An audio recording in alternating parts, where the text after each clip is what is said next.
봄이라. 아멘.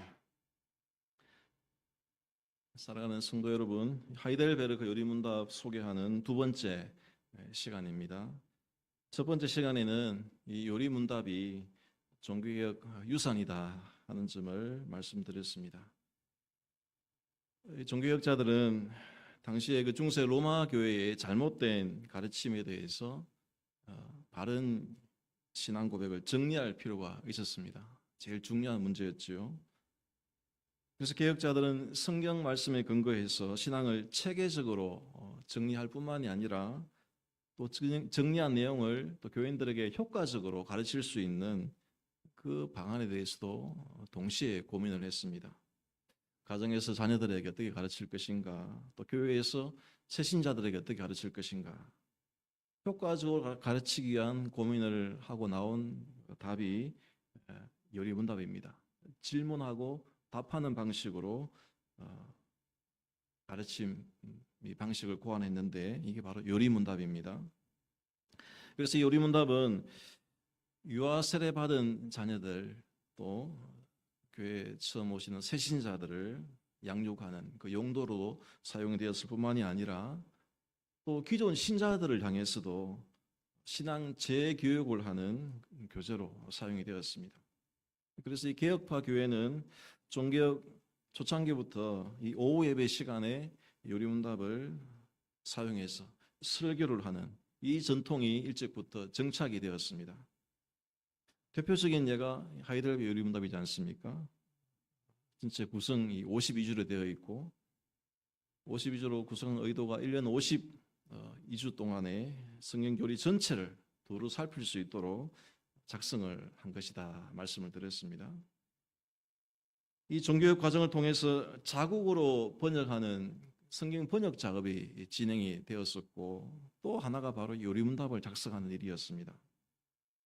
요리문답을 곳곳에서 작성을 해서 서로 내용을 공유하고 또 그 사용처가 또 점점 이렇게 확산되기 시작했습니다. 그 중에서 대표적으로 우리가 알고 있는 웨스트민스터 요리문답 그리고 하이델베르크 요리문답이 거의 독보적으로 퍼져나갔다 하고 보시면 됩니다. 그만큼 내용이 체계적이었고 배워보니까 또 효과도 있고 유익했기 때문에 세계적으로 수용이 된 것입니다. 검증된 요리문답이라고 할 수가 있겠습니다. 요리문답마다 각각의 서로 차이가 나는 특징을 가지고 있습니다. 그럴 수밖에 없죠. 작성된 그 지역의 또 문화가 다르기 때문에 또 당시의 시대상도 다르기 때문에 강조하는 바의 차이가 다르게 반영될 수밖에 없습니다. 접근 방식 면에서도 다를 수밖에 없습니다. 이런 차이들을 우리가 단점으로 바라보기보다는 서로 병행해서 공부를 하면은 다 취할 수 있기 때문에 내용이 더 풍부해진다 이렇게 보시면 되겠습니다.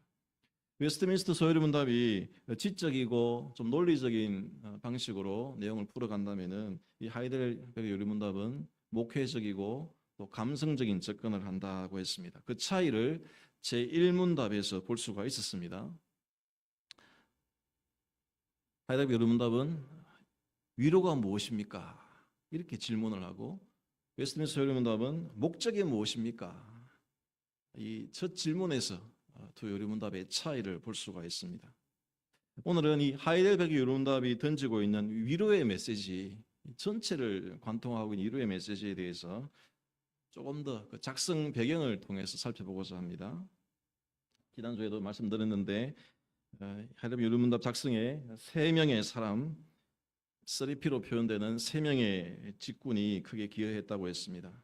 저 아래에 있는 프린스, 군주에 해당하는 사람은 프리드리 3세 선제우라는 직분을 가진 분이고 또 위에 있는 두 분은 프로페스, 교수 우르시누스 또 프리츠, 설교자 올레비아누스 이 두 사람을 선제우 프리드리 3세가 초청을 해서 자기가 다스리고 있던 팔츠 지역의 성도들을 위해서 요리문답을 작성하도록 했습니다.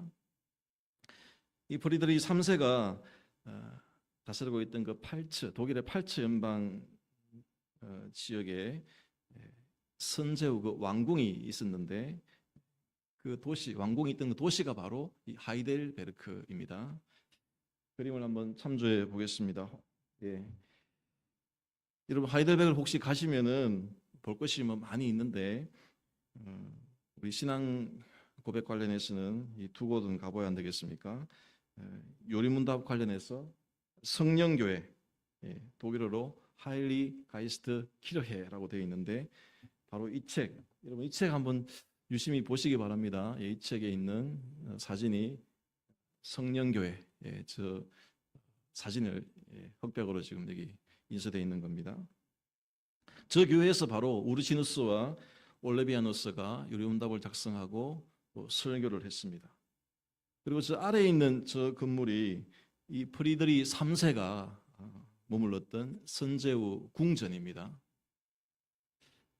성도 여러분이 선제후라고 하니까 잘 이해가 안 될 수 있는데 이 제후를 선출할 수 있는 자격을 말합니다. 선출할 수 있는 사람을 말합니다. 선제후의 선자가 투표한다 할 때 뽑을 선자를 쓰고 있습니다. 그러니까 이 선제후라는 이 직책은 당시 독일이 신성 로마 제국이라고 되어 있었는데 그 신성 로마 제국의 황제를 선출할 수 있는 투표권도 가지고 또 자기가 또 황제로 선출될 수 있는 피승권도 가지는 이 두 가지 권리를 다 가진 인물이 선제후였습니다. 또 신성 로마 제국 하니까 또 생소할 수 있는데 지도를 보시면 독일 지역으로 생각하시면 됩니다. 유럽 지도인데 제가 표시한 지역이 독일을 좀 더 넘어서 신성 로마 제국이 좀 넓은 영토를 가지고 있었습니다. 원래 프랑스, 독일, 이탈리아 우리가 잘 아는 그 유럽 지역이 원래는 나라가 분리되어 있지 않고 한 덩어리였습니다. 역사를 보면은 프랑크 왕국이라고 하는 한 덩어리로 되어 있었는데 역사를 보면 한 800년경에 이게 세 덩어리로 나눠집니다. 그래서 동프랑크, 서프랑크, 중프랑크 나눠져 가지고 나중에 이제 동프랑크는 독일이 되고 중프랑크는 이탈리아가 되고 서프랑크는 프랑스가 됩니다. 그때 이 중프랑크 지역에 이탈리아 지역인데 로마 교황청 있지 않습니까? 그 로마 교황청이 한번 비이교도 이민족으로부터 침략을 당한 적이 있습니다. 그때 저 동프랑크 지역에서 지금의 독일 지역에서 교황청을 도와주거든요. 교황청이 너무나 감사해가지고 동프랑크 지역에다가 당신들은 로마의 영광을 재현하는 그런 지역이다, 나라다 그래가지고 이제 이름을 좋게 붙여준 게 신성 로마 제국이다 이렇게 붙었습니다. 자, 그런데 복잡하십니까? 여기까지는 따라올 수 있겠지요. 신성 로마 제국은 동프랑크 지역이고 그리고 이제 프랑스하고 이탈리아 이 지역은 왕권이 아주 셌습니다. 그래서 계속 역사를 보면은 왕이 이제 자기 아들에게 물려주는 방식으로 그 왕이 그 지역을 다 영주들을 지배했지요. 그런데 이 동프랑크 신성 로마 제국으로 불려진 이 지역은 권력 구조가 좀 달랐습니다. 신성 로마 지역은 선출된 황제가 있지만은 그 지역에 있는 영주들이 또 선제후들이 힘이 막강했습니다. 그럴 수밖에 없죠. 투표를 해서 결정을 하니까. 그런데 저 독일 지역의 선제후 자격을 가진 지역이 전부 다가 아니고 7개 지역이었습니다. 7개 지역에서만 선제후 역할을 했었는데 그 7개 지역 중에서 다음 화면 보시면은 두 군데 제가 보여드리겠습니다. 독일 위쪽 지방, 밑에 지방 표시된 저 두 지역이 우리가 잘 아는 종교개혁 일어났던 지역입니다. 위쪽에 있는 동그라미 표시된 지역이 누가 활동한 지역입니까? 마틴 루터가 저기가 작센 지방인데 거기에 이제 비텐베르크가 있지요. 그 작센 지방의 영주의 이름이 프리드리 3세입니다. 루터 영화 보신 분들 기억나실지 모르겠습니다. 그리고 이제 조금 시대가 흘러서 이제 남쪽에 이 팔츠 지역에 하일데베르크 있는 팔츠 지역에 선제후 역할을 했던 사람, 역시 이름이 프리드리 3세입니다. 동명이인입니다. 예, 통치 시기는 좀 다릅니다. 그러니까 신성 로마 제국 황제가 전 지역을 통치했는데, 독일 지역을 했는데 선제후를 비롯한 각 지방의 영주들이 고난이 막강했습니다. 그러니까 루터가 비텐베르크 종교 개혁을 할 때에 작센 지방의 선제후 프리드리 3세가 어떻게 했습니까? 루터를 보호해주고 피신시켜주고 성경을 번역하도록 도와줬지 않습니까? 선제후라는 막강한 그 힘이 있었기 때문입니다. 신성 로마 제국 황제가 처음에 루터에 대해서 이단으로 정죄하려고 이단으로 또 파문시키면서 이 종교개혁을 반대했지 않습니까? 그런데 워낙 루터파 신앙이 확산이 되니까 결국은 이제 정치적으로 인정해 줄 수밖에 없는 이제 그런 상황이 됐습니다. 그러면서 영주들에게 지역 영주들에게 신성로마 지역에서 종교 선택의 자유를 주게 됩니다. 그러니까 원래는 전체가 중세 로마 교회 신앙이었는데 루터파 신앙이 확산되면서 영주에게 부교 신앙, 로마 교회 구교 신앙을 선택할 수도 있고 또 개신교 신앙을 선택할 수도 있고 영주에게 이 권한을 준 것입니다. 그게 1555년 아우쿠브르스 이제 회의인데 그때 이런 결정이 납니다. 유명한 라틴어인데요. 쿠이오스 레기오 에이오스 렐리기오라는 이 라틴어가 있는데 직역을 하면은 누구의 영토, 그의 종교 이런 뜻입니다. 그러니까 그 지역이 누구의 영토냐, 누가 다스리는 그 지역을 어느 영주가 다스리고 있느냐, 거기에 따라서 그 지역 사람의 종교가 결정된다 하는 뜻입니다. 영주가 원하면은 개신교 신앙을 가질 수가 있습니다. 그런데 그 지역에 살고 있는 일반 시민이 영주와 다른 신앙을 가지게 되면 영주는 여전히 구교 신앙을 가지고 있는데 그 지역의 사람들은 개신교 신앙을 받아들이게 되면 같이 여기 살 수가 없습니다. 자기 종교를 찾아서 원하는 종교를 찾아서 개신교 신앙 가지고 있는 영주 지역으로 이사를 가야 됩니다. 그만큼 영주의 권한이 막강한 지역이었습니다. 그런 시대에 이 팔츠 지방의 선제후로 있었던 이 프리드리 3세가 개신교 신앙을 선택했고 또 개신교 신앙 중에서도 개혁파 신앙을 선택한 인물이었습니다. 이 프리드리 3세, 팔츠 지역의 프리드리 3세 요리문답을 작성토로 한 이 선제후는 원래 자기에게 선제후 지위가 주어지지 않았습니다. 삼촌이 선제후였는데 삼촌이 아들이 없이 죽게 되니까 그 다음으로 자기에게 그 선제후 지위가 넘어온 겁니다. 덕분에 신성 로마 제국 황제가 될 수 있는 선거권, 피선거권을 가지게 되고 정말 세상이 부러워하는 그런 권력을 쥐고 마음껏 부귀영화를 누릴 수가 있었습니다. 그런데 이 선제후에 대한 이 책이 있는데 이 책을 좀 소개하는 겁니다. 하이델베르크에 온 세 사람 중에 한 사람으로 또 설명이 되는데 이 선제후는 프리드리 3세는 자기가 선제후가 되었는데 그 왕궁 생활을 때부터 하게 되었는데 그 궁정 생활에 전혀 만족을 하지 못했습니다. 궁정 생활이 향락이 가득 찼고 사람들은 즐거워했는데 그게 그에게는 기쁨으로 다가오지 않았다고 합니다. 그래서 그 시절을 기록하기를 프리드리 3세에게는 영토와 재물이 아니라 아내와 함께 매일 성경을 읽으며 하나님께 의지하던 시절이었다. 이렇게 왕궁 생활을 기록을 하고 있습니다. 그 내용을 보면은 밤마다 사람들이 왕궁에서 술에 골아 떨어지는 파티를 열고 또 평소에는 높은 자리를 탐하기 위해서 관료들이 뇌물을 갖다 바치고 하는 그런 모습을 보면서 그것이 전혀 그의 삶에 위로가 되지 않았다는 겁니다. 오늘 오후 본문에 히브리서 말씀을 읽었는데 모세에 대해서 이렇게 말씀하죠.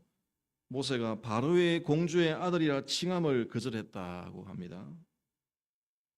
바로의 공주의 아들이면은 왕자이지 않습니까? 얼마나 높은 지위가 될 수 있습니까? 잘하면 왕위를 물려받을 수도 있고 뭐 왕이 안 되더라도 명예와 권세를 가지고 평생 살아갈 수 있는 그런 자리입니다. 그러나 모세는 그 자리를 거절하고 포기했습니다. 공주의 아들로 왕자의 신분으로 살아가는 것에 인생의 가치를 발견하지 못했습니다. 화려한 왕궁 생활이 잠시일 뿐이라는 것을 모세가 깨달았습니다. 그래서 모세가 잠시 세상의 낙을 누리기를 포기하고 영원한 낙을 누리기 위해서 자기 백성들과 함께 고난의 삶을 선택했습니다.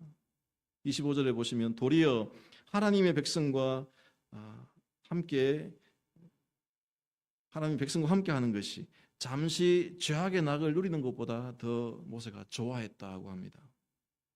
모세는 왕궁에서 위로를 찾은 것이 아니라 고난받는 신앙 공동체 속에 함께 거하는 데서 위로를 찾았습니다. 그리고 고난 중에서도 함께 하시는 그 하나님께로부터 만족과 위로를 찾았습니다. 26절에는 그리스도를 위하여 받는 능력을 애굽의 모든 보화보다 더 큰 재물로 여겼으니 이는 상 주심을 바라봄이라. 모세가 왕궁을 포기하고 광야를 선택할 수 있었던 것은 바로 이 믿음, 상 주시는 하나님을 바라보는 믿음 때문이었습니다. 하나님을 곧 자신의 상급으로 여기며 하나님 안에서 온전한 만족과 위로를 찾았던 것입니다. 이러한 모세의 믿음이 이 8처의 선제후 프리드리 3세에게도 나타나고 있습니다. 그 역시도 화려한 왕궁에서 살면서도 그것을 낙으로 위로로 여기지 아니하고 바른 신앙을 찾고 구하는 데서 거기에서 인생의 의미를 찾고자 했던 것입니다. 그런데 프리드리 3세가 선제후 지위를 가졌다고 해서 이 개혁파 신앙을 선택하는 것이 쉬운 일이 아니었습니다. 다시 한번 이 문구를 보시면 누구의 영토인지가 그 지역 사람의 종교를 결정한다는 이 규칙이 1555년도 이 규칙이 나왔습니다. 아수르 교회에서. 근데 이 시기는 하일레베 요리문도 작성되기 전에 8년 전에 세워진 규칙입니다. 8년 전에. 이 규칙으로 인해서 지역을 다스리는 영주에게 주어지는 종교의 선택의 자유가 주어졌는데 그 선택은 두 가지에 한해서만 허용이 됐습니다. 하나는 부교 가톨릭 신앙, 하나는 개신교 루터파 신앙. 둘 중에 하나로 선택의 폭이 제한되었습니다. 그런데 이 8처의 프리드리히 3세는 부교 로마교도 아니고 루터파 신앙도 아니고 뭘 선택합니까? 칼빈으로부터 완성된 개혁파 신앙을 갖고자 했던 것입니다. 성도 여러분, 이 하이델베르 요리문답은 정확히 구별하면 루터파 신앙 고백이 아니라 개혁파 신앙 고백입니다. 프리드리히 3세가 어떤 시절을 지내왔습니까? 영토와 재물이 아니라 아내와 함께 매일 성경을 읽으며 하나님을 의지하던 그런 삶이었다고 했습니다. 처음에는 아내를 통해서 루터파 신앙을 가졌는데 끊임없이 더 바른 신앙, 더 성경적인 신앙을 추구하는 길과 칼빈으로부터 체계화된 이 개혁파 신앙이 맞다고 판단을 해서 개혁파 신앙에 맞는 요리문답을 자기가 다스리던 하이델베르크에서 작성하도록 주도를 한 것입니다. 그런데 이 일로 인해서 이 프리드리히 3세 이 선제후는 공격을 받기 시작합니다. 가톨릭 제후들뿐만이 아니라 루터파 세력들로부터 경계의 대상이 됩니다. 그래서 그가 하이델베르크 요리문답을 작성하니까 부교 세력, 루터파 지지자들 모두 반대 세력이 되어서 비난을 하고 제거 대상으로 삼습니다. 그러나 프리드리히 3세의 관심은 자기의 안위에 있지 아니하고 자기 영토 주민들에게 이 바른 신앙이 무엇인가를 알리고 가르치는데 거기에 사명을 가지고 집중했던 것입니다. 성도 여러분, 우리는 어떻습니까? 조금 편한 자리, 더 높은 자리에 올라가면은 이전의 신앙이 희미해지는 것을 보게 되고 편안해진 현실에 안주하는 모습을 보이기 쉽습니다. 마치 자기가 잘나서 된 것처럼 착각하기도 하고 이전에 겸손했던 사람이 자만심으로 가득 차는 것을 볼 수가 있습니다. 그러다가 자기 자리를 위협하는 강한 반대 세력을 보게 되면 또 타협을 시도하는 그런 모습을 자주 보게 됩니다. 그러나 이 프리드리 3세의 선제원은 성경이 말하는 바른 신앙이 무엇인지를 찾는 일에 거기에서 자기의 사명을, 자기의 시선을 놓지 않았습니다. 하이델베르그 성령교회에서 요리문답 설교를 계속 진행을 한 것입니다. 모세처럼 프리드리 3세는 세상의 낙을 누리는 것을 좋아하지 아니하고 영원한 가치가 있는 일에 상 주시는 하나님을 바라보고 헌신을 했습니다. 그리고 1563년도 하이델베르크 요리문답이 작성되고 나서 이제 3년이 지나서 1566년도에 신성로마 제국의 황제가 딱 집어서 이 사람을 제거하려고 의회를 소집합니다. 그 예전에 루트를 황제가 제거하기 위해서 보름스 의회를 소집하지 않습니까? 그때와 같은 모습으로 황제가 의회를 소집해서 이 개혁파 신앙의 싹을 자르기 위해서 프리드리 3세를 이단으로 몰아가기 위해서 의회를 소집합니다. 그때 주변 사람들이 이 프리드리 3세에게 이번에 의회에 참석하면 당신 죽을 수도 있다 이렇게 말렸습니다. 그 말을 듣고 프리드리 3세가 동생에게 쓴 편지가 있는데 이런 글귀가 있습니다.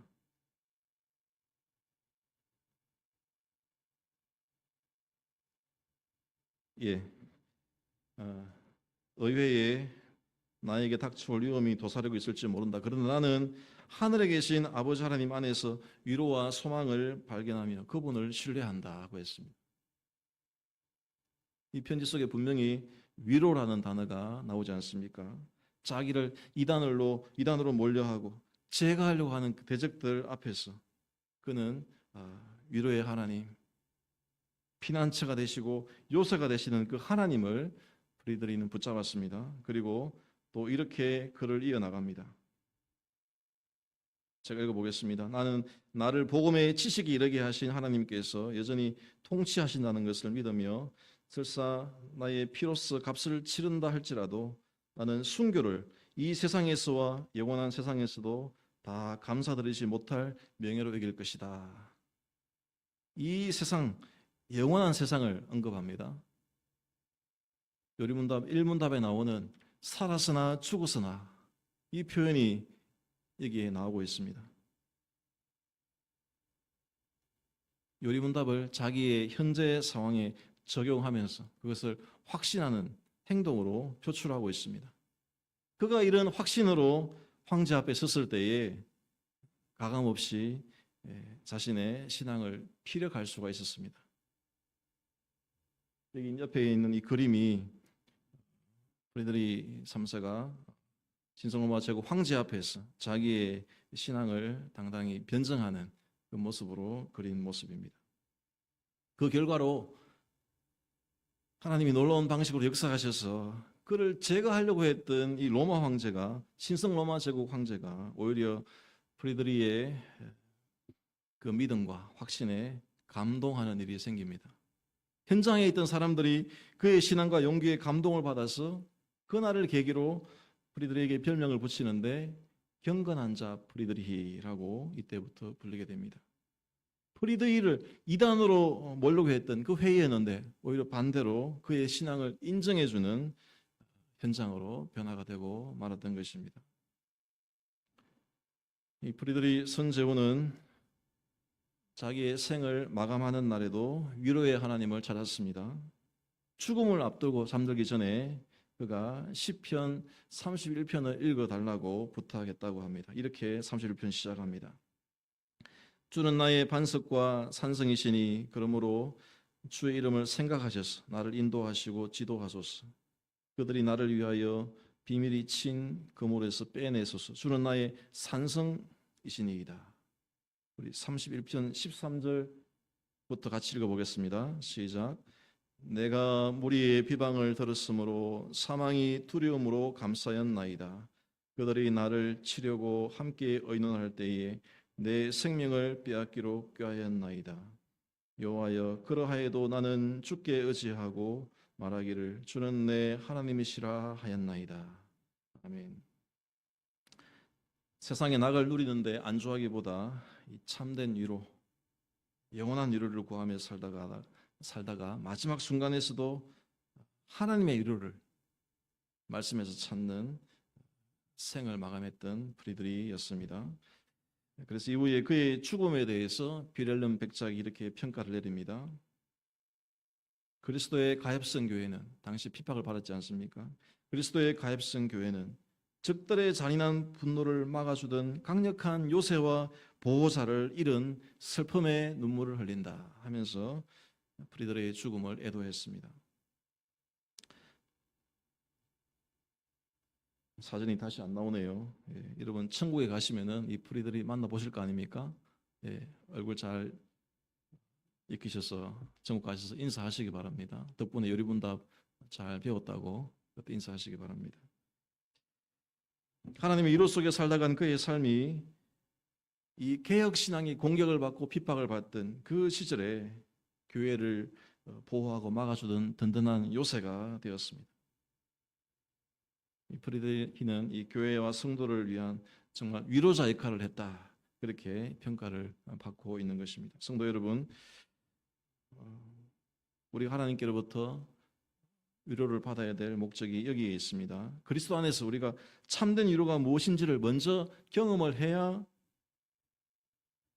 우리 자신이 세상이 주는 위로에 안주하는 인생이 아니 되고 되지 않고 다른 사람에게 이 참된 위로를 전하는 위로자의 사명을 감당할 수가 있기 때문입니다.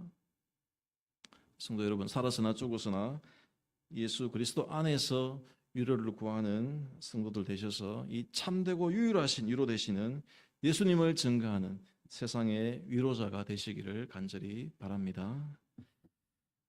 찬송하시면서 470장 찬송하시면서 헌금 드리겠습니다.